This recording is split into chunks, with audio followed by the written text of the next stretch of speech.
Hello friends, this is a video on previous year questions. This is a miscellaneous video.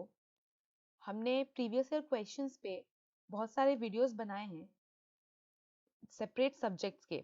Contract का आपको video मिलेगा, crime का video मिलेगा, tort का video मिलेगा.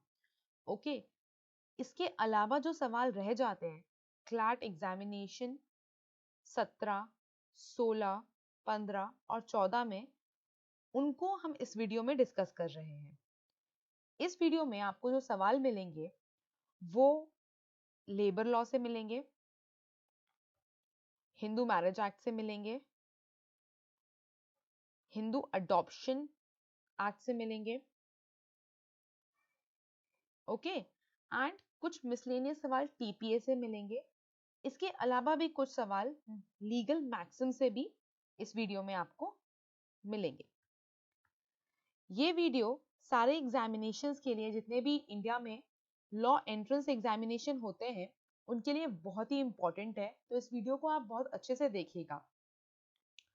चलिए स्टार्ट करते हैं. पहला सवाल जो है उसमें आप प्रिंसिपल देखिए. प्रिंसिपल क्या कहता है?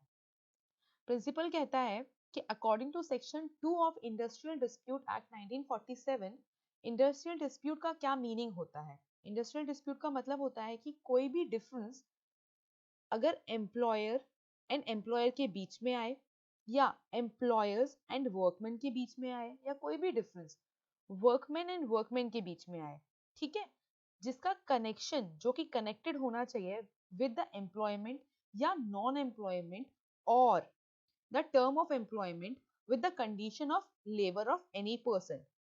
ठीक है, तो आपको प्रिंसिपल समझ आया. फैक्ट क्या कहते हैं? फैक्ट कहते हैं कि एक एम्प्लॉय जो कि डीके एंटरप्राइजेस में काम करता है वो जो एम्प्लॉयज डीके एंटरप्राइजेस के हैं वो रिक्वेस्ट करते हैं अपने एम्प्लॉयर से कि उनको लीव चाहिए, आधे दिन की छुट्टी चाहिए ताकि वो लूनर एक्लिप्स जिसे हम ग्रहण बोलते हैं लूनर एक्लिप्स सेलिब्रेट कर पाए, जो कि 2 दिन के बाद होने वाला था. जो मैनेजमेंट है मतलब जो एम्प्लॉयर है मैनेजमेंट रिफ्यूज कर देता है उनकी रिक्वेस्ट को. तो सवाल पूछ रहा है कि does this situation amount to industrial dispute? Okay, क्या ये इंडस्ट्रियल डिस्प्यूट है? प्रिंसिपल के पे अपने को फैक्ट्स अप्लाई करके कंक्लूजन मतलब ऑप्शंस में से सही ऑप्शन मार्क करना है. सो पहला ऑप्शन देखते हैं क्या कहता है. Yes, because there is some difference of opinion it would be an industrial dispute. दूसरा क्या बोलता है? No, as declaring holiday is a prerogative of the employer, so no industrial dispute. Third, no, as lunar eclipse is unconnected with employment. Fourth option जो कि सही option है वो क्या कहता है? As the difference of opinion between the employees and employer is on declaration of holiday, it amounts to an issue connected with employment. तो ये आपको बिल्कुल सही करेक्ट आंसर इसलिए लग रहा होगा क्योंकि प्रिंसिपल में क्या कहते हैं? प्रिंसिपल कहता है जो भी इशू कनेक्टेड विद एम्प्लॉयमेंट होगा या जो भी issue connected with terms of employment होगा उसे इंडस्ट्रियल डिस्प्यूट माना जाएगा. ओके, हेंस वो इंडस्ट्रियल डिस्प्यूट है. और यहाँ पे difference of opinion employer and employee के बीच में आ रही है. व्हाई? बिकॉज एम्प्लॉयज जो हैं वो छुट्टी की डिमांड कर रहे हैं. Employer is not ready to declare half day as a holiday. ठीक है, so this is the correct answer. अब हम 3 ऑप्शंस की तरफ बढ़ते हैं ताकि मैं आपको बताऊं कि आपको एक्चुअल में अटेम्प्ट कैसे करने हैं सवाल. तो यहाँ पे पहला जो ऑप्शन है वो कहता है yes, because there is some difference of opinion it would be an industrial dispute. आपको ये और ये इन दोनों में कंफ्यूजन हो सकता है, फर्स्ट एंड फोर्थ में कंफ्यूजन हो सकता है.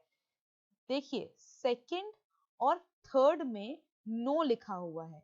जब आपने प्रिंसिपल पे फैक्ट्स पे प्रिंसिपल अप्लाई किया तो आपको ये बात तो समझ आई गई कि नो तो हो ही नहीं सकता, तो आप आउटराइटली इन दोनों ऑप्शंस को डिस्कार्ड कर दीजिएगा. हर सवाल में आप देखिए जहां पे भी आउटराइटली आपको जो सवाल ऑप्शंस गलत लग रहे हैं उनको आप डिस्कार्ड कर दीजिए. फिर आपको हमेशा ऐसा होगा कि बचे हुए 2 ऑप्शंस में कंफ्यूजन होगा, तो आप उन दोनों को पढ़िए, उसमें से जो मोस्ट एप्रोप्रिएट लगे. जैसे कि यहाँ पे फर्स्ट अगर देखा जाए तो उससे मोस्ट एप्रोप्रिएट फोर्थ है, राइट, बिकॉज जो भी प्रिंसिपल में डिस्कस हुआ है फोर्थ उसको डायरेक्टली कोरिलेट करता है, राइट, इसलिए फोर्थ करेक्ट आंसर है। बट फर्स्ट क्यों नहीं है? क्योंकि फर्स्ट डायरेक्टली कोरिलेट नहीं करता, वो बोलता है यस यस तो सही है, वहां तक तो सही है, लेकिन उसके आगे जो है वो अप्रोप्रिएट नहीं है, इसलिए fourth is the correct answer. Next सवाल देखते हैं। नेक्स्ट सवाल क्या कहता है? प्रिंसिपल कहता है कि एम्प्लॉयज कॉम्पनसेशन एक्ट 1923 के तहत एम्प्लॉयर लायबल होगा कॉम्पनसेशन पे करने का वर्कमैन को, अगर वर्कमैन को इंजरी होती है एक्सीडेंट से, जो कि एक्सीडेंट कोर्स ऑफ एम्प्लॉयमेंट में हुआ हो। कोर्स ऑफ एम्प्लॉयमेंट का मतलब होता है कि एम्प्लॉयमेंट के दौरान हुआ हो। ओके, तो कौन लायबल होगा? एम्प्लॉयर लायबल होगा, ये प्रिंसिपल कहता है। फैक्ट्स क्या कहते हैं कि एम मैनेजर है SRK इंडस्ट्रीज का, वो अपने सेक्रेटरी एस को कहता है कि आप एक रिपोर्ट सबमिट करो, कहाँ पे जाके? गवर्नमेंट लेबर ऑफिस में जाके। एस वो रिपोर्ट सबमिट कर, एस जैसे उसको बताया जाता है, जैसे डायरेक्ट किया जाता है, रिपोर्ट सबमिट करने के लिए जाता है, और रास्ते में एस को अपना एक क्लासमेट मिल जाता है। वो उस क्लासमेट के साथ जो रोड साइड रेस्टोरेंट में चाय पीने का डिसाइड करता है। Okay, some time later X को एक फोन कॉल आता है, मैसेज आता है ऑफिस से कि आपको बहुत टाइम हो चुका है, आप ऑफिस से बाहर हैं, तो आप प्लीज ऑफिस वापस आ जाइए। एस हड़बड़ाते हुए मोटरसाइकिल पे वापस आता है, और रास्ते में एक ट्रक उसको हिट कर देता है, ठीक है, और वो हॉस्पिटल में एडमिट होता है, उसकी इंजरीज जो उसको सफर होती है ट्रक के हिट करने से, उसके लिए वो कॉम्पनसेशन क्लेम करता है under the employees compensation act. Okay, हम ऑप्शंस देखते हैं कि ऑप्शंस क्या क्या हैं। ऑप्शंस बोलता है the employer is not liable, ऐसा तो हो ही नहीं सकता कि एम्प्लॉयर लायबल ना हो, बिकॉज उसको इंजरी सफर हुई है और कोर्स ऑफ एम्प्लॉयमेंट में हुई है। दूसरा, the employer is liable as had to rush back to the office because of the message for the office. So इसको अभी हम कंसिडर करते हैं, इस वाले ऑप्शन को अभी हम कंसिडर करते हैं। ओके, सॉरी, उसके बाद देखिए, excuse me, next, the employer is, third option क्या है? The employer is liable to pay compensation as the accident took place arising out of and in the course of employment. Okay, next option ये है, सो इसको भी अभी हमें consider करना पड़ेगा। एंड नेक्स्ट ऑप्शन क्या है? The employer is not liable as he was admitted in a private hospital and not a government hospital. So इसको भी आप नॉट लायबल की वजह से आउटराइटली इस वाले को भी आप डिस्कार्ड कर सकते हैं। ओके, क्योंकि यहाँ पे भी नॉट लिखा हुआ है। Done. Now option 2 and option 3 को हमने कंसिडर किया था। ऑप्शन 3 क्या कहता है? The employer is liable to pay compensation as the accident took place arising out of and in the course of employment. Okay, so this is the correct answer. Why? Because जो accident हुआ है, जो truck ने उस व्यक्ति को S को hit किया है, वो कोर्स ऑफ एम्प्लॉयमेंट में किया है। आपके दिमाग में एक सवाल चल रहा होगा शायद कि उसको रास्ते में अपना दोस्त मिलता है, वो उसके साथ चाय पीने लगता है, एंड इसकी वजह से वो लेट होता है, and he is again going to the office back. तो क्या ये कोर्स ऑफ एम्प्लॉयमेंट माना जाएगा या नहीं माना जाएगा? तो ये बिल्कुल माना जाएगा, क्योंकि वो व्यक्ति अभी ऑफिस जा रहा है, ठीक है, ऑफिस से उसको बुलाया गया और ऑफिस जा रहा है, तो उसे कोर्स ऑफ एम्प्लॉयमेंट माना जाएगा। सपोज यही वो अपने घर जाता, घर पहुंच जाता, वहां पे चाय पीता, उसके बाद वो जाता, राइट, तो ये कोर्स ऑफ एम्प्लॉयमेंट नहीं था, क्योंकि उसका उसके घर पहुंचते ही उसका कोर्स ऑफ एम्प्लॉयमेंट खत्म हो जाता है, उस केस में उसे कॉम्पनसेशन नहीं मिलता, लेकिन इस केस में उसे कॉम्पनसेशन मिलना बनता है। सेकंड जो ऑप्शन था वो क्या था? The employer is liable as had to rush back to the office because of the message from the office. No, इससे ज्यादा मोस्ट एप्रोप्रिएट क्या है? ये कि employer is liable to pay the compensation as the accident took place in the course of employment. आप please, मैं बार बार, पहले भी मैंने कुछ Q&A के वीडियोस बनाए हैं, जैसे कि कॉन्ट्रैक्ट एंड क्राइम मैंने पढ़ाया है, उसमें भी मैं बार बार बोलती हूँ प्लीज आप कीवर्ड्स पे ध्यान दीजिए। यहाँ पे जो कीवर्ड प्रिंसिपल में आप देख रहे हैं वो है कोर्स ऑफ एम्प्लॉयमेंट। ओके, सो इस कोर्स ऑफ एम्प्लॉयमेंट को ध्यान दीजिए, एंड अगर ऑप्शन में वो कीवर्ड्स आपको दिख रहे हैं तो उस अकॉर्डिंग सॉल्व कीजिएगा, बिकॉज हमेशा जब आप 4 ऑप्शंस देखेंगे इसमें से जो 2 हैं वो कंफ्यूजन क्रिएट करेंगे। 2 आप आउटराइटली, जैसे इस वाले सवाल में भी 2 जो ऑप्शंस थे जिनमें नॉट था, जिनको आप आउटराइटली डिस्कार्ड कर सकते थे। Getting my point? So next सवाल,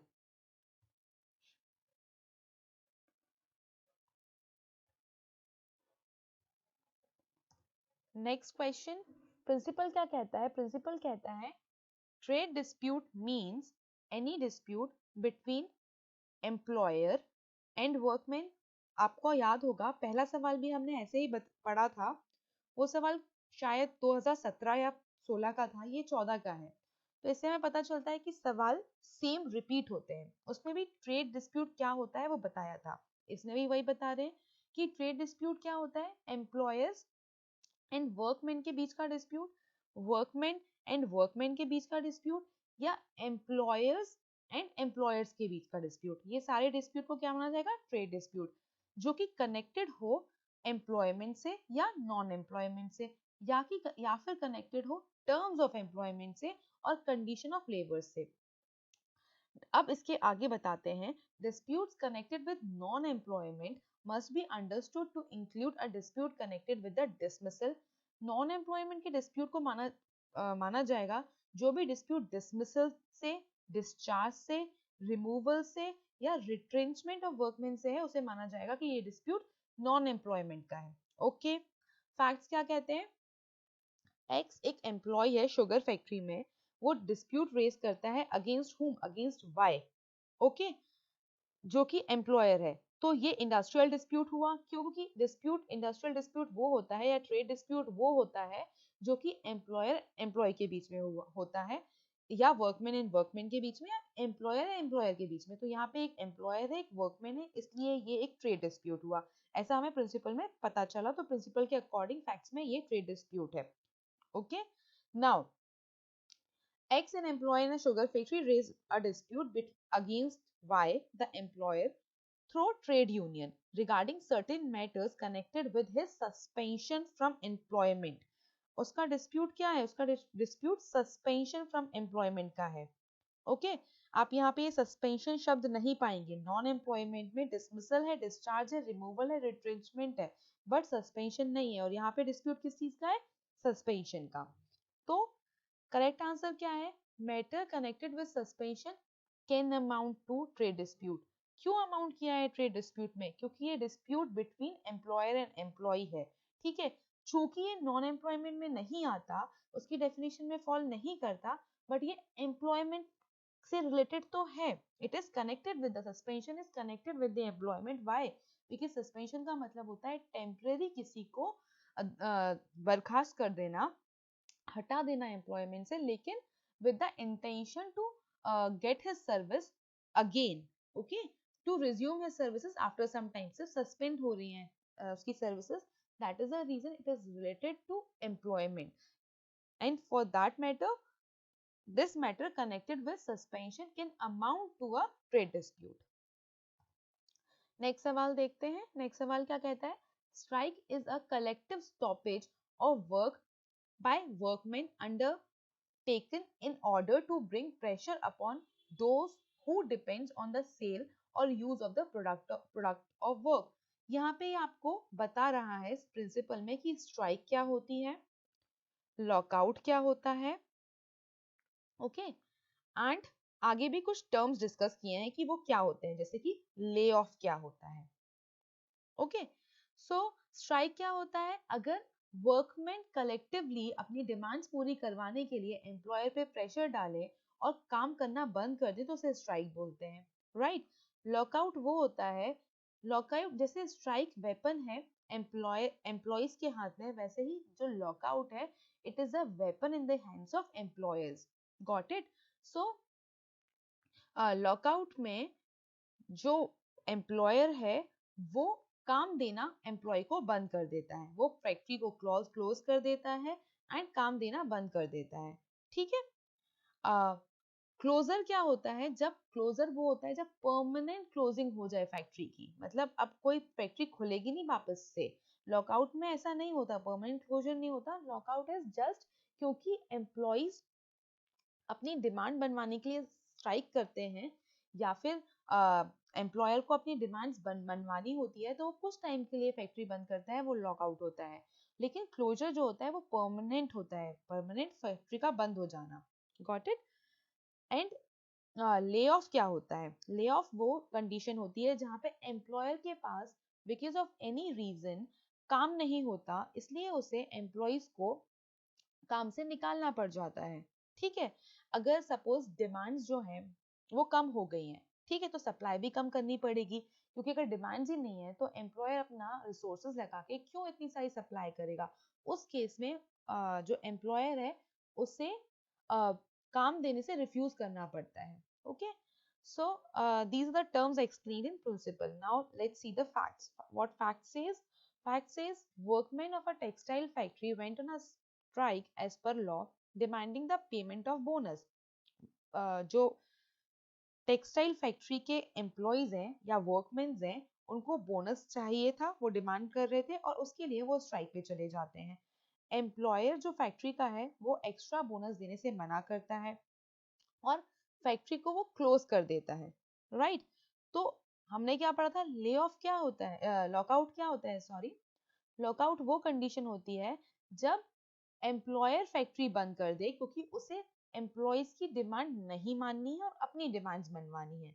तो आंसर इसका क्या होगा?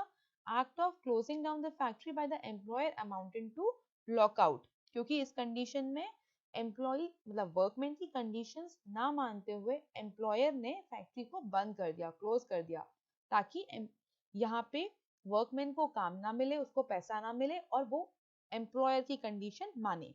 ओके, नेक्स्ट सवाल देखते हैं जो कि 2014 में आया हुआ है क्लैट एग्जामिनेशन में। प्रिंसिपल कहता है Hindu marriage act, sorry special marriage act 1954 के तहत असेंशियल कंडीशन मैरिजेस की क्या है? वो बोलता है कि कोई भी व्यक्ति अगर मेल है तो वो 21 साल से अबव होना चाहिए एंड फीमेल है तो वो 18 साल से ऊपर की होनी चाहिए, अबव होनी चाहिए। If the set conditions is not fulfilled, जो अगर कंडीशंस फुलफिल नहीं होंगी तो जो शादी होगी, जो मैरिज होगी अंडर स्पेशल मैरिज एक्ट, वो नल एंड वॉइड होगी।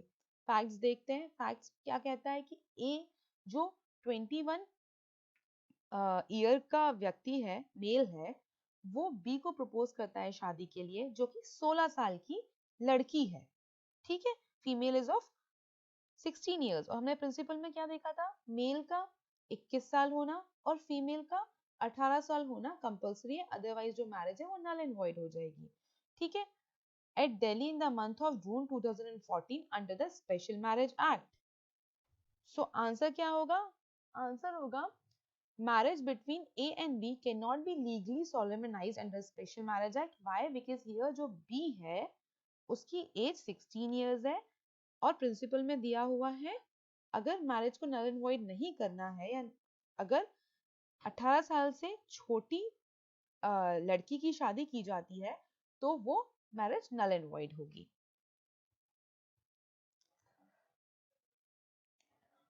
Okay friends, so next question. ये क्वेश्चन बोलता है under the Hindu marriage act 1955 either the husband or the wife can move a petition for a decree of divorce on the ground of desertion. Okay, so desertion के ground पे या तो husband या wife Hindu marriage act के तहत application move कर सकता है डिवोर्स की। ठीक है, यहाँ पे फिर बताया है कि टर्म डिसर्शन जो है उसका क्या मतलब होता है। means desertion of a petitioner by other party to the marriage for a continuous period of not less than 2 years। मतलब desertion तभी होगा जब 2 साल के पीरियड से ज्यादा, 2 साल या उससे ज्यादा एक स्पाउस ने दूसरे स्पाउस को छोड़ दिया हो विदाउट रीजनेबल कॉज, बिना किसी रीजनेबल कॉज के, एंड विदाउट द कंसेंट, बिना कंसेंट ऑब्टेन किए। मतलब अगर कंसेंट से एक स्पाउस दूसरे स्पाउस के लिए 2 साल से ज्यादा पीरियड के लिए छोड़ता है, उसके विश से छोड़ता है, तो वो मूव नहीं कर सकता एप्लीकेशन डिवोर्स की। Okay, and it includes of such party and includes the willful neglect of the petitioner by the other party. Okay मतलब एक पार्टी जो डिवोर्स के लिए मूव कर रही है उसका willful neglect हुआ, उसको नेग्लेक्ट किया गया हो, वो भी विश के साथ, ठीक है. And its grammatical variation and cognate expression shall be construed accordingly. It is also said that desertion is withdrawal not from a place but from a state of thing. इसका मतलब ये है कि अगर एक स्पाउस और उसका दूसरा स्पाउस सेम रूफ के नीचे रहते हैं बट वो मैट्रिमोनियल ऑब्लिगेशन मतलब कोहैबिटेशन नहीं फुलफिल करते हैं तो उसे भी डेसर्शन माना जाएगा, चूंकि जबकि वो सेम रूफ के एक ही घर में सेम रूफ के नीचे रह रहे हैं. फैक्ट्स देखते हैं. फैक्ट्स क्या कहते हैं कि रोहन एक टेक्नोक्रेट है. वो 2011 में यूएस जाता है अपनी हायर स्टडीज की पढ़ाई करने के लिए 3 साल के लिए. रोहन अपनी वाइफ बसंती की कंसेंट से यूएस जाता है जो कि अपने इन-लॉज के साथ इंडिया में रहती है. जब रोहन जाता है तो वो प्रॉमिस करता है कि वो स्टडीज कंप्लीट करने के बाद इंडिया वापस आएगा और अपनी वाइफ से कंटिन्यूस जब वो पढ़ाई कर रहा होता है यूएस में तो टच में रहता है. सब्सिक्वेंटली रोहन को यूएस में जॉब मिल जाती है और वो अपनी वाइफ को यूएस लेके जाना चाहता है, लेकिन उसकी वाइफ यूएस जाने से मना कर देती है और डिवोर्स की एप्लीकेशन मूव करती है. चलिए हम ऑप्शंस देखते हैं. ऑप्शन ये कि ए क्या कहता है, Rohan's 3 year stay in US in the above context can amount to a ground of desertion for divorce. ये तो हो नहीं सकता. Why? Because रोहन बसंती की कंसेंट से जाता है, ना कि उसको बिना बता के जाता है. Okay, excuse me. Rohan 3 year stay in US in the above context cannot amount to a divorce of decision for divorce. So this is the right option. Why? Because वो जाता तो है बट उसकी विश के साथ जाता है. मतलब बसंती जो है वो उसे परमिशन देती है कि you go and pursue your higher studies. That is the reason it won't amount to divorce. Plus जब वो यूएस में रहता है तो वो कंटिन्यूस वसंती के टच में रहता है, वो उसे छोड़ता नहीं है. एंड सब्सिक्वेंटली ऑल्सो वो अपनी विश बताता है कि he came to India to take his wife to US. वो चाहता है कि उसकी वाइफ उसके साथ आगे भी यूएस जाके रहे, बट वहां बसंती रिफ्यूज करती है, इसलिए ये डिवोर्स का ग्राउंड नहीं होगा एंड बसंती को अलाउ नहीं किया गया कि वो एप्लीकेशन मूव करे on the ground of desertion. Okay, next option क्या था, Rohan's continued stay after 3 year can amount to a ground. ये भी वेग ऑप्शन है, it can not be a right option because वहां पे वो अपनी वाइफ की कंसेंट से जाता है. Right, next option Vasanti's refusal can amount to ground of divorce. This is again why because यहाँ पे पूछा क्या जा रहा है कि क्या रोहन का छोड़ना डिवोर्स होगा. राइट, तो we will conclude or we will correct take the answer as per Rohan's context, not from Basanti's context. So among all four, second is the B is the right answer. Next सवाल देखते हैं. 2014 CLAT examination में ये सवाल भी आया था. इसका ऑप्शन प्रिंसिपल कहता है Hindu adoption and maintenance act 1956 के तहत कोई भी पर्सन कब केपेबल होता है अडॉप्शन के. राइट, सो इसमें कंडीशंस बताई हैं कि कब वो केपेबल है अडॉप्ट, लाइक किसको अडॉप्शन पे दिया जा सकता है, उसकी कंडीशंस बता रहा है यहाँ पे.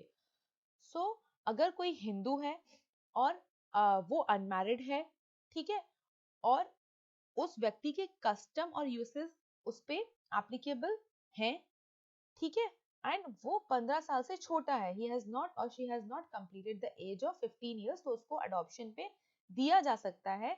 लेकिन अगर कस्टम और यूसेस परमिट करें तो उससे भी बड़े व्यक्ति को, मतलब 15 साल से ज्यादा व्यक्ति को या मैरिड व्यक्ति को भी अडॉप्शन पे दिया जा सकता है. Okay, subject to the one condition that custom and usages जो है वो वहां के अलाउ करना चाहिए इस चीज को. ओके, सो फैक्ट्स क्या कहता है कि विजय जो कि नेचुरल फादर है तरुण हैड गिवन तरुण एक लड़का है जिसकी एज 10 साल है, उसको अडॉप्शन पे देता है. किसको देता है, विजय मनोज को देता है और 2010 में देता है. ठीक है, इस जो एक्ट ऊपर दे रखा है उस एक्ट के तहत ही देता है. मतलब Hindu adoption and maintenance act 1956 के तहत देता है। 2012 में जो मनोज जिसको विजय ने तरुण को दिया था, वो तरुण को संजय को दे देता है, ठीक है। एंड देन जो संजय है वो वापस से विजय को दे देता है, राइट। सो यहाँ पे क्या पूछ रहा है कि क्या सही है, adoption of Tarun by Sanjay is valid? No, क्योंकि संजय जो था वो उसको 2013 में तरुण को दिया जाता है, ठीक है। लेकिन कब दिया जाता है? जब ऑलरेडी उसको सब्सिक्वेंट अडॉप्शन होता है वो, राइट। पहला अडॉप्शन क्या है? पहला अडॉप्शन विजय से मनोज का है और यही सही आंसर होगा। सब्सिक्वेंट जितने भी अडॉप्शंस होंगे वो सही नहीं होंगे according to Hindu adoption and maintenance act, क्योंकि यहाँ पे प्रिंसिपल में क्या है? प्रिंसिपल में है कि एक व्यक्ति जिसको ऑलरेडी अडॉप्शन पे दिया जा चुका हो उसको फिर से री अडॉप्शन पे नहीं दिया जा सकता, okay. Unless he or she is a Hindu, he or she not already been adopted. This was the condition that अगर किसी को एक बार adoption पे दे दिया गया है तो उसको फिर से पुनः re-adoption पे नहीं दिया जाएगा। तो adoption of Tarun by Vijay is valid। विजय को भी subsequent lastly like दिया गया, चूंकि विजय जो है वो तरुण का नेचुरल फादर है। लेकिन एक बार विजय ने मनोज को अडॉप्ट कर विजय ने तरुण को मनोज को दे दिया और मनोज ने तरुण को अडॉप्ट कर लिया, तो सब्सिक्वेंट विजय को देना री अडॉप्शन माना जाएगा, ठीक है। थर्ड ऑप्शन क्या है? Adoption of Tarun by Manoj is valid. So this is the right answer. Why? Because पहला जो अडॉप्शन तरुण का हो रहा है वो मनोज के द्वारा ही हो रहा है, मनोज ने ही विजय से तरुण को पहली बार अडॉप्ट किया, तो वही एक वैलिड अडॉप्शन है। नेक्स्ट सवाल क्या कहता है? Where a person fraudulently or erroneously represents that he is authorized to transfer certain immovable property and professes to transfer such property for consideration, such transfer shall, at the option of the transferee, operate on any interest which the transferor may acquire in such property at any time during which the contract of transfer subsists। यहाँ पे ये बोल रहा है कि एक व्यक्ति अगर रिप्रेजेंट करता है कि वो फ्रेडुलेंटली या इरोनियसली रिप्रेजेंट करता है कि वो ऑथोराइज है एक इमूवेबल प्रॉपर्टी को ट्रांसफर करने के लिए, ओके। एंड उसके ये रिप्रेजेंट करने से कोई दूसरा व्यक्ति उसमें इंटरेस्ट ले लेता है, मतलब उसे खरीद लेता है, या जो भी उसको इंटरेस्ट ट्रांसफर हो जाता है, तो जिस व्यक्ति ने पहले फ्रेडुलेंटली एंड इरोनियसली उसे ट्रांसफर किया था, अगर उसके पास सब्सिक्वेंटली कोई राइट्स आ जाएं तो वो जो ट्रांसफर है वो वैलिड हो जाएगा अगर कॉन्ट्रैक्ट सब्सिस्ट करता है। इसे मैं एग्जांपल की मदद से आपको समझाती हूँ। ए सपोज ट्रांसफर करता है एक प्रॉपर्टी बी को जो उस वक्त उसकी नहीं है, ओके। बट सब्सिक्वेंटली ए के फादर की डेथ हो जाती है एंड ए को वो प्रॉपर्टी मिल जाती है, ठीक है। तो एंड जब वो प्रॉपर्टी मिलती है तो ए एंड बी के बीच में उस प्रॉपर्टी ट्रांसफर होने का कॉन्ट्रैक्ट सब्सिस्ट करता है, ओके।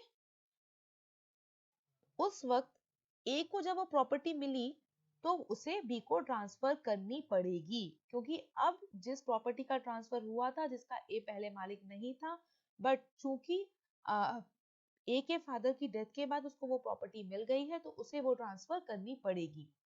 फैक्ट्स में भी ऐसे ही कुछ है। फैक्ट्स क्या बोलता है? एक हिंदू जो अपने फादर से सेपरेट हो जाता है, फादर कौन है? बी, प्रॉपर्टी बेचता है। प्रॉपर्टी कौन कौन सी? X Y and Z. C को प्रॉपर्टी बेचता है। ए जिसका फादर है B, property X Y and Z C को बेचता है, ठीक है। ये रिप्रेजेंट करता है कि ये तीनों प्रॉपर्टी उसकी है, ठीक है। इन तीनों प्रॉपर्टी में से जो जेड प्रॉपर्टी है वो ए की नहीं है। He has no authority to transfer property Z. It having been retained by B on the partition, but on B's dying, A as successor obtains Z. लेकिन जब उसके फादर की डेथ होती है तो क्योंकि A B का सन है तो उसे सक्सेशन में प्रॉपर्टी Z भी मिल जाती है. And at that time C had not cancelled the contract. And मैंने इसे आपको ऊपर एग्जाम्पल में भी समझाया था, इस वक्त पे जो कॉन्ट्रैक्ट है वो सबसिस्ट होना चाहिए, कॉन्ट्रैक्ट वायलेट नहीं होना चाहिए, तो ये कॉन्ट्रैक्ट सबसिस्ट करता है. ठीक है.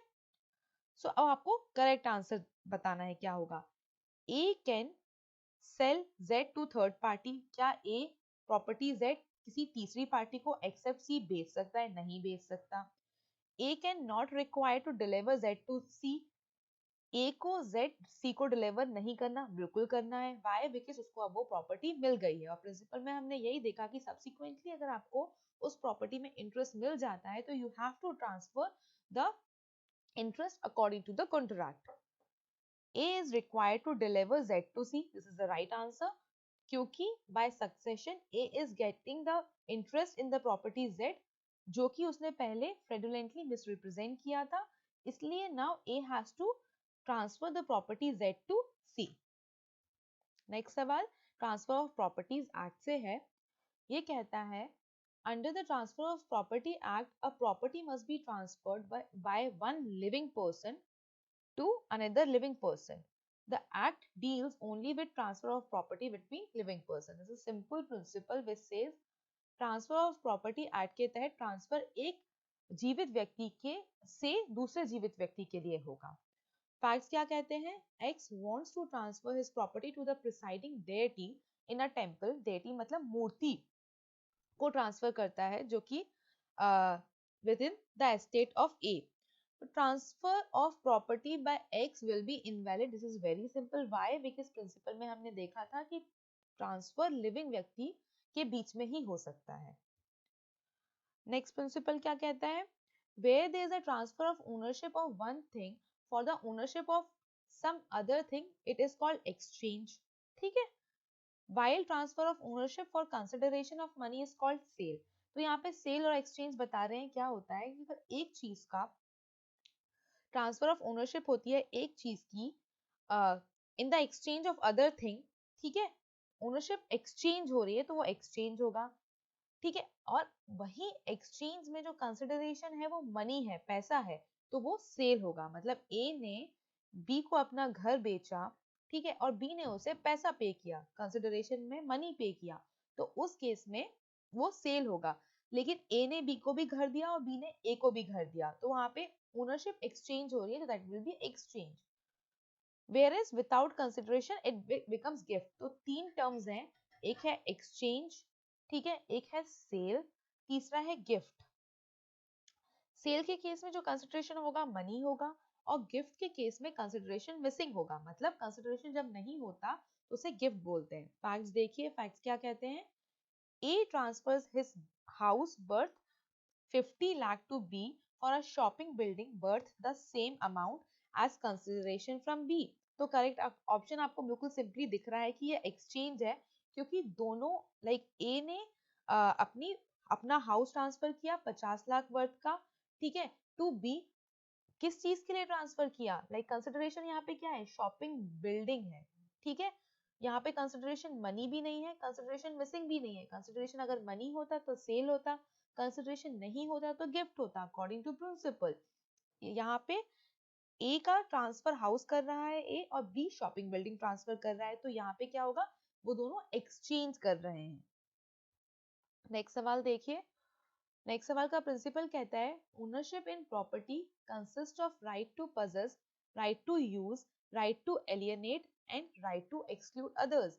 ओनरशिप बता रहा है. ओनरशिप क्या होता है? किसी भी प्रॉपर्टी में ओनरशिप का मतलब होता है कि आपके पास उस सामान को रखने का राइट है, उस सामान को यूज करने का राइट है, उस सामान को एलियनेट का मतलब सेल करने का, ट्रांसफर ऑफ ओनरशिप उस सामान की ट्रांसफर करने का राइट है, and right to exclude others मतलब अगर आपकी उस प्रॉपर्टी को कोई हार्म पहुंचाता है या कोई भी उस प्रॉपर्टी के साथ कुछ ऐसा करता है जो आप नहीं चाहते करने का, तो आप उनको एक्सक्लूड कर सकते हो. ये सारे राइट ओनरशिप के साथ आते हैं. Sale is complete when property gets transferred from the seller to the buyer on sale. Sale बता रहा है कब कंप्लीट होता है. फैक्ट्स क्या है? ए ने सोल्ड की इसकी कार बी को. After this B requested A to keep the car in his care on behalf of B for 1 month. A agreed. A ने बी को अपनी कार बेची और बी जो है उसने कार खरीदने के बाद रिक्वेस्ट किया ए को कि ए बी की कार रखे. ठीक है, ए के बी के बिहाफ में ए जिसने कार बी को बेची थी वो रखे 1 महीने तक, और ए इस चीज पे मान जाता है. ऑप्शंस देखते हैं. Sale of car is not complete. Sale will be completed when B will take the delivery of the car. Sale of car is complete. Sale will be automatically completed after the expiry of 1 month. Look, principle में हमने क्या देखा था? Cell complete कब होता है? जब जो ओनर है उसके पास राइट टू पजेस है, राइट टू यूज है, राइट टू एलियनेट है, राइट टू एक्सक्लूड अदर्स है. ओके, सो यहाँ पे सेल कंप्लीट हो चुकी है बिकॉज बी के पास ये सारे राइट्स हैं. ठीक है, तो मोस्ट अप्रोप्रिएट आंसर क्या होगा? Sale of car is complete. Please इसको इस चीज से कंफ्यूज मत कीजिएगा दैट क्योंकि बी ने 1 महीने के लिए कार ए को दे दी है तो वो कंप्लीट नहीं हुई है सेल. नहीं, जो सेल होती है उसका पोजेशन से कुछ लेना देना नहीं होता, उसका राइट से लेना देना होता है, जो कि प्रिंसिपल में दिया हुआ है कि उसके पास the buyer has these many rights. And उसके पास राइट है, वो रख सकता था, बट उसने सिर्फ रिक्वेस्ट की ए को, इसलिए ए ने रखी. Got it? नेक्स्ट सवाल देखते हैं. नेक्स्ट सवाल एक प्रिंसिपल, एक लैटिन मैक्सिम पे बेस्ड है. मैक्सिम क्या कहता है? इग्नोरेंशिया ज्यूरिस नॉन एक्सक्यूसेट एंड इग्नोरेंशिया फेसिट एक्सक्यूसेट. इसका मतलब होता है ignorance of law is not the excuse and ignorance of fact is the excuse. Okay, ये एक केस लॉ पे बेस्ड फैक्ट्स हैं. फैक्ट्स क्या कहते हैं कि एक मिस्टर जॉर्ज थे जो कि पैसेंजर हैं स्विस प्लेन के. ट्रैवल कहाँ से? ज्यूरिच से मनीला ट्रैवल कर रहे हैं प्लेन में, स्विस प्लेन में.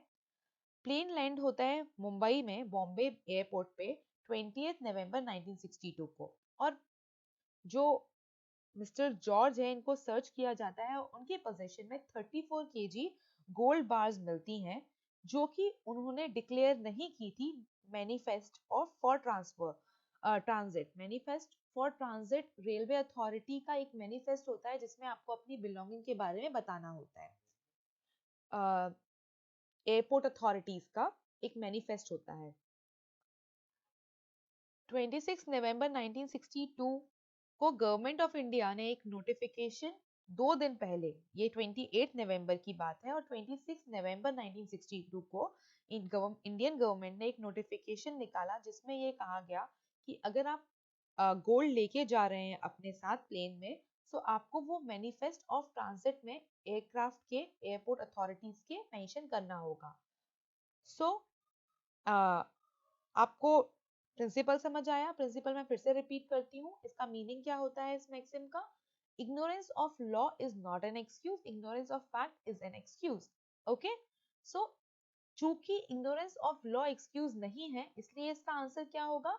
George will be prosecuted because mistake of law is not the excuse and law change हो चुके थे on 26th. नेक्स्ट सवाल देखिए. ये कहता है doctrine of double jeopardy, no person shall be prosecuted and punished for same offence twice. Doctrine of double jeopardy को समझा रहा है कि कोई भी व्यक्ति प्रोसिक्यूटेड एंड पनिश्ड 2 बार सेम ऑफेंस के लिए नहीं किया जा सकता. फैक्ट्स क्या है? मकबूल brought some gold into India without making any declaration to custom department on airport. The custom authorities confiscated the gold under the Sea Customs Act. Maqbool was later charged for having committed an offense under FERA. FERA is Foreign Exchange Regulation Act. Fact समझाती हूँ मैं. मकबूल कुछ gold India लेके आ रहा था बिना custom authorities airport पे जो होती हैं उनको इन्फॉर्म किए. कस्टम अथॉरिटीज उस गोल्ड को जब्त कर लेती हैं. ठीक है, under the sea custom act. Maqbool को later charge having committed an offense under this act, under Foreign Exchange Regulation Act. So यहाँ पे जैसे कि हमने देखा डबल जीओपार्डी की बात हो रही है, तो एक बार तो कस्टम अथॉरिटीज ने उसका गोल्ड कन्फिस्केट किया, मतलब जब्त किया, एंड दोबारा उस ऑफेंस के लिए उसको चार्ज किया गया फेरा में, मतलब फॉरेन एक्सचेंज रेगुलेशन एक्ट में. सो इसका जो आंसर है वो है he can be prosecuted because confiscation of good by custom authority does not amount to prosecution by the court. अगर आप प्रिंसिपल को अच्छे से देखेंगे तो आपको समझ आएगा डबल जीओपार्डी तब होती है जब कोई व्यक्ति प्रोसिक्यूटेड एंड पनिश्ड हो दो बार सेम ऑफेंस के लिए, लेकिन कन्फिस्केशन का मतलब प्रोसिक्यूशन एंड पनिशमेंट नहीं होता. जब्त करने का मतलब ये नहीं होता कि उसको प्रोसिक्यूट किया गया या पनिश किया गया. इसलिए अगर वो बाद में लेटर स्टेज पे चार्ज होता है फेरा एक्ट के अंदर, तो उसे नहीं माना जाएगा कि डबल जीओपार्डी उस पर अप्लाई हो रही है. नेक्स्ट सवाल देखिए, ये बोलता है in order to be eligible to appear in a semester examination a student is required to attend under all circumstances at least 70% of the total classes held in that semester as per university rule. University rule ये कहते हैं कि अगर आपको exam में appear होना है तो आपको 70% टोटल जो आपकी क्लासेस हैं उसका अटेंडेंस कंपल्सरीली फुलफिल करनी होगी. जब आप लॉ स्कूल पहुंचेंगे आफ्टर क्लियरिंग दिस क्लैट और अदर लॉ एंट्रेंस एग्जामिनेशन, तो आपके ऊपर भी ऐसी कुछ क्राइटेरिया होंगे and you also have to at least attend minimum number of classes. Okay, so joke apart, facts देखते हैं. यहाँ पे आनंद है जो इकोनॉमिकली पुअर है, गरीब व्यक्ति है, गरीब बच्चा है, ब्रिलियंट स्टूडेंट है, एलएलबी सेमेस्टर का फाइनल सेमेस्टर का. वो अपनी साइकिल से यूनिवर्सिटी जा रहा था और उसको लेग में कुछ इंजरीज होती हैं रोड एक्सीडेंट में. उसकी वजह से उसके डॉक्टर उसको एडवाइस करते हैं कि वो रेस्ट ले, and because of that reason वो 70% जो अटेंडेंस क्राइटेरिया है उसे फुलफिल नहीं कर पाता, एंड जो एग्जामिनेशन बोर्ड है यूनिवर्सिटी का वो उसे डीबार्ड कर देती है, यूनिवर्सिटी डीबार्ड कर देती है उसे एग्जाम में अपीयर होने से. And Anand challenges this decision in the court of law. Options देखते हैं. Anand will succeed in the court. Look, आप इसको देख के ही इस ऑप्शन को हटा सकते हैं क्योंकि वो आनंद जो है वो सक्सीड तो नहीं कर सकता है. व्हाई? बिकॉज प्रिंसिपल में साफ साफ लिखा है कि अगर आपको अपीयर होना है एग्जामिनेशन में तो आपको 70% जो मिनिमम अटेंडेंस का क्राइटेरिया है वो फुलफिल करना पड़ेगा. And as we told you in the first video and other videos, you have to stick with the principle. आप प्रिंसिपल से इधर उधर नहीं जा सकते, राइट? आपको प्रिंसिपल को अपने माइंड में रखना है while solving the answer. So इसको आप आउटराइटली डिस्कार्ड कर सकते हैं. Anand will definitely get the favour, again इतना ही पढ़ के आप इसको डिस्कार्ड कर सकते हैं. आनंद विल नॉट सक्सीड, जब आप इतना पढ़ेंगे विल नॉट सक्सीड तो इसको आगे पढ़ना जरूरी है. व्हाई? बिकॉज यही अकॉर्डिंग टू प्रिंसिपल है. So Anand will not succeed as he could very easily fulfill eligibility criteria for appearing in the examination by being reasonably regular. Criteria क्या बोलता है? अबाउट 70%. Okay, so not 100%. अगर वो reasonably regular रहता तो वो 70% तो कवर कर ही लेता, right? So in the classes through out the semester. So this is the right answer. Last answer क्या बोलता है? लास्ट को भी कंसिडर करते हैं, पढ़ना तो जरूरी है सारे ऑप्शंस को. Anand will succeed as requirement, again will succeed, आप इसको भी हटा सकते हैं. तो इसमें तो आउटराइटली पता चल रहा है Anand will not succeed as whatever it is. So please आप ऑप्शंस को अच्छे से पढ़िए. कई बार आप जो ऑप्शंस होंगे दो नेगेटिव होंगे एंड दो अफर्मेटिव होंगे. उस वैसे केसेस में आपको दो में कंफ्यूजन क्रिएट होगा. बट जहां पे suppose 3 is in negative, 3 are in negative and एक अफर्मेटिव है, या 3 अफर्मेटिव है एंड एक नेगेटिव है, तो आप आउटराइटली उसको कर सकते हैं एंड अपना टाइम बचा सकते हैं एग्जामिनेशन हॉल में. नेक्स्ट सवाल देखिए. A seller of goods cannot transfer better rights than he himself possess in the goods sold to the buyer. Okay. Facts क्या कहते हैं? कोमल leaves his watch by mistake on the seat in the park. कोमल अपनी घड़ी park में एक seat पे छोड़ देती है गलती से. सोनल को वो घड़ी मिल जाती है, ठीक है. वो इमीडिएटली मोनल को वो घड़ी बेच देती है, एक्सक्यूज मी, बिना इंक्वायर किए कि वो किसकी घड़ी है। Komal later on claim that watch, Komal later वो वॉच क्लेम करती है मोनल से। अब हमें डिसाइड करना है और हमने प्रिंसिपल में क्या देखा था कि जो सेलर है गुड्स का, जो उसके पास टाइटल है उससे अच्छा टाइटल वो नहीं दे सकता बायर को। सो पहला ऑप्शन देखते हैं। पहला ऑप्शन कहता है Komal can not succeed as Monal has paid good price of the watch. Second option, Komal cannot succeed as Monal is unaware of the fact that Sonal is not its owner. Okay, so Monal ने जब वो watch खरीदी तो उसने सोनल को consideration पे किया and for her she has no information that Sonal को वो घड़ी पार्क में मिली है। उसको यही पता था कि जो सोनल है वो उसकी राइटफुल ओनर है, इसलिए यही ऑप्शन करेक्ट होगा, राइट। नेक्स्ट ऑप्शन भी कंसिडर करते हैं as of now. Komal can not succeed as it was his carelessness and nothing else which enabled Sonal to sell the watch. This is outrightly wrong. Okay, you can not लिख, इतना ही पढ़ के आपको carelessness की बात तो हो ही नहीं रही है यहाँ पे। अगर हम प्रिंसिपल से स्टिक करें तो प्रिंसिपल सिर्फ इतनी बात करता है seller of goods can not transfer better right what he himself possess. Last option, Komal can not succeed as Sonal is merely finder of the watch, okay, and therefore cannot transfer ownership right therefore to Monal. So this is also wrong. Correct answer is Komal cannot succeed as Monal is unaware of the fact. अगर मोनल को पता होता और वो जानते हुए भी वो वॉच खरीदती, उस केस में जो कोमल है वो सक्सीड करती एंड वो वॉच मोनल से ले सकती थी। Thanks and all the best for your examination. Do watch these videos again and again and do very well in the exam. Thanks.